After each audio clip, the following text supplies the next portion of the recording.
I'll be reading this one out in two parts. It's Thomas Cookson's. Now, why couldn't all the 80s stories be this good? 15th of the 5th, '07.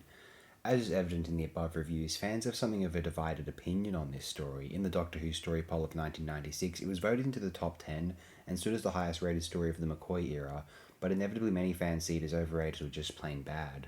Nostalgically, I've always been fond of Remembrance of the Daleks, whilst at the same time I've long outplayed its charm. When I was a burgeoning fan at the age of 11, it was one of my most watched alongside The Five Doctors, Planet of the Daleks, and Daleks Invasion of 2150 AD.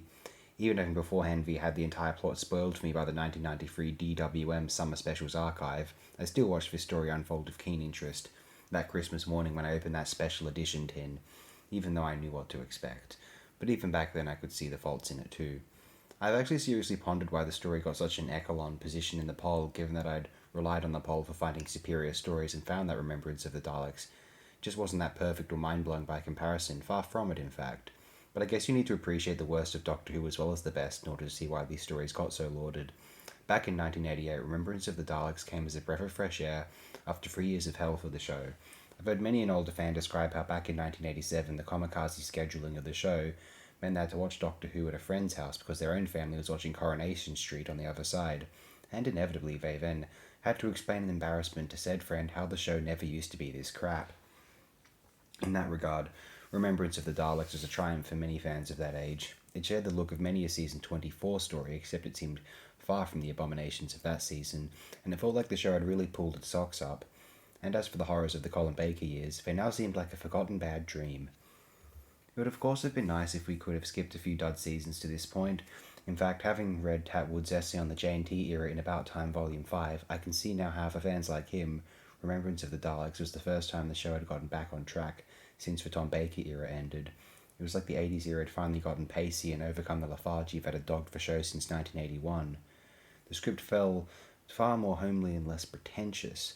The story itself seemed to no longer be aimed at a fan niche, but a general family audience with Daleks in the basement, magic baseball bats, and evil headmasters to appeal to the kiddies, whilst the parents could appreciate the politics and 60s nostalgia, and teenagers could probably relate to the quick-fire violence and undercurrent of frustrated angst in this story better than in any other. Even the Doctor indulges in a bit of spontaneous vandalism with a baseball bat. Furthermore, it was nice to finally get a Doctor since Tom Baker left who had both omnipotence and a pair of balls. But nonetheless, it does take some revisiting of the ghastly season 24 to appreciate what a step-up Remembrance was, and why in some ways it still inherits some of the handicaps of season 24.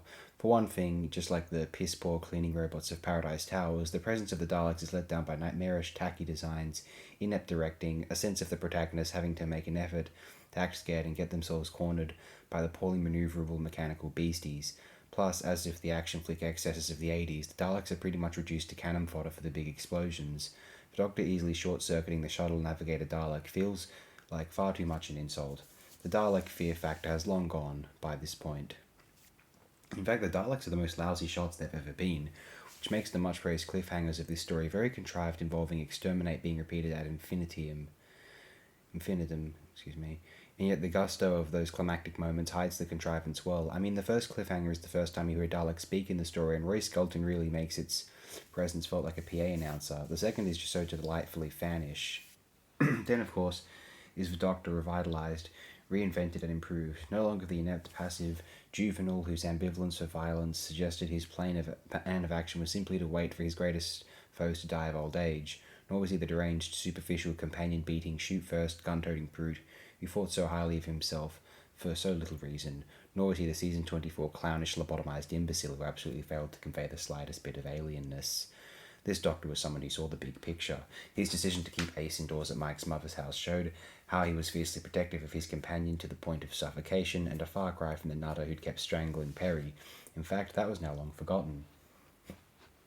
He was also a powder cake of his predecessors. Pertwee's despondence to the military has given way to a very bitter, cynical view of humanity.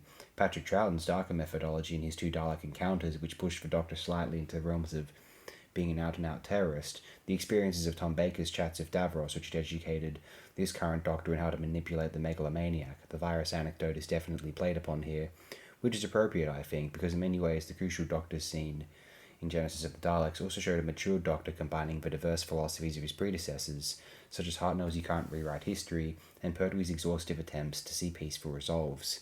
By this point, the previous two duds of Doctors had at best been a reflection of the crisis of masculinity, in that both were either emancipated or a violent reaction to emancipation. But to me, that is out of step with what the Doctor is meant to be, and for me, Sylvester McCoy recaptured the Doctorly ethos by drawing on something current and empowering, the role-playing craze.